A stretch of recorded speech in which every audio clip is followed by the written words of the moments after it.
Bonjour, aujourd'hui j'aimerais vous parler d'un jeune homme. Allons dans Marc chapitre 10, au verset 17.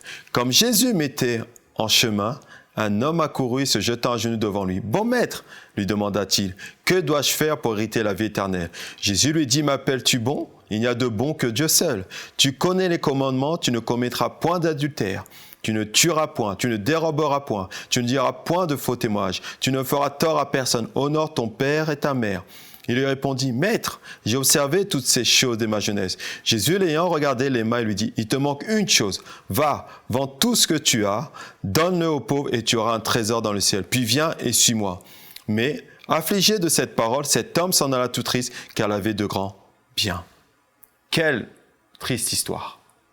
Nous nous rendons compte qu'un homme est venu devant Jésus. Il lui a dit, « Voilà Seigneur, je veux maintenant te suivre. » Et là, le Seigneur lui dit, « Viens et suis-moi. » Mais la difficulté qu'avait ce jeune homme, c'est qu'il avait de grands biens. Quelquefois, on prend ce verset pour dire « il ne faut pas être riche ». Ça ne parle pas de la richesse des biens que ce que nous avons sur terre, mais ça parle de ce qu'il y a dans notre cœur. La Bible dit que tu aimeras ton Dieu de tout ton cœur, de toute ton âme et de toute ta pensée.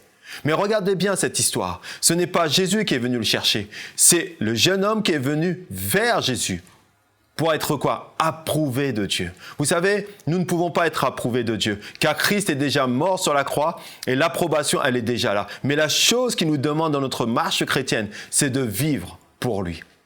Et quelquefois, Dieu nous dit, viens et suis-moi. Est-ce que vous êtes prêts à venir à lui et à le suivre? On aime Jésus-Christ comme Sauveur, mais est-ce qu'on l'aime comme Seigneur? Est-ce qu'on aime comme une personne qui va décider de notre vie? Là, nous voyons qu'il était venu pour être approuvé de Dieu. Parce que nous voyons que tout ce que Jésus a dit, il l'avait fait et il l'avait accompli. La Bible dit qu'il l'aima. Mais il lui dit un seul mot. Viens et suis-moi. Imaginez-vous, Dieu vous demande aujourd'hui, viens et suis-moi. Êtes-vous prêt à abandonner tout ce que vous avez fait? Êtes-vous prêt à abandonner toutes vos prières en disant, non Seigneur, moi je veux venir comme un canal pour toi? Êtes-vous prêt aujourd'hui à dire non, je prends la décision d'abandonner toutes mes œuvres et dire non, je décide aujourd'hui de te suivre toi, seul, mon Dieu et mon véritable? Êtes-vous prêt aujourd'hui à dire oui Seigneur, peu importe ce que j'ai, je veux te suivre? Cette histoire me montre que Abraham était comme cela. Abraham avait eu une promesse de Dieu, il avait eu son fils et le Seigneur lui a dit donne-le-moi. Mais vous savez pourquoi il a eu confiance en Dieu? Parce qu'il savait qu'en obéissant à Dieu, la bénédiction venait. Et moi, je vous invite vraiment à faire une chose. Obéissez à Dieu. Ne faites pas comme ce jeune homme. Ne partez pas. Ne partez pas dans une direction inverse de Dieu. Si Dieu vous dit, viens et suis-moi, suivez-le, parce qu'il a des bons plans, des merveilleuses choses pour vous.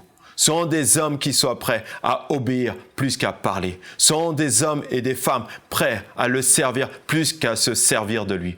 Soyez bénis.